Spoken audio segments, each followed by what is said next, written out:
Hello guys, it is Research Series, and in this session I want to teach you how to run independent t-test in SPSS. But before that, you must be sure that your dataset has a normal distribution, because independent t-test can be used in a dataset with normal distribution. And if the dataset has not a normal distribution, you must choose man-Whitney test. So, in order to do so, you must choose this item, analyze, and then compare means, and then independent samples t-tests. T-test is used to measure the difference between two groups, and I, for example, use this one here and define group 1 and group 2 and continue. And you must enter this variable here is a qualitative value, which separates the quantitative variables here, and I use height here. So I'm indeed comparing the height between two groups. The height is a quantitative variable, and I'm measuring it between two groups, and the grouping is a qualitative variable. So I OK it.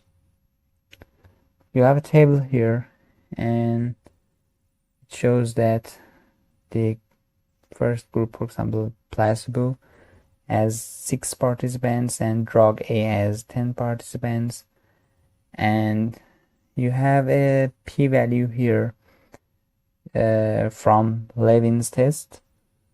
It shows if the variance of the groups are significantly different or they are similar.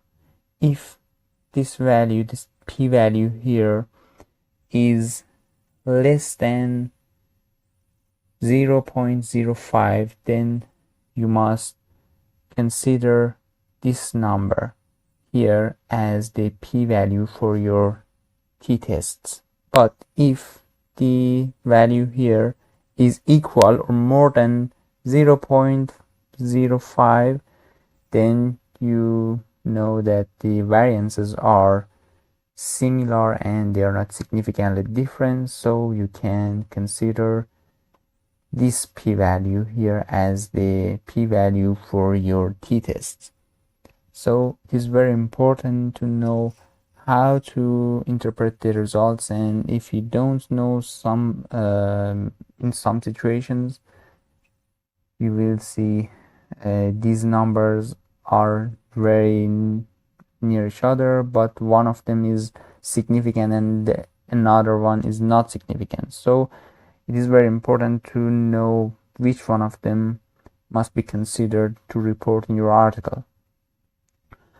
If you enjoyed this video, please don't forget like, subscribe, and comment. We also have a scientific English editing service, Editing Masters, which receives orders from authors who wish their manuscripts to be published in high-impact journals.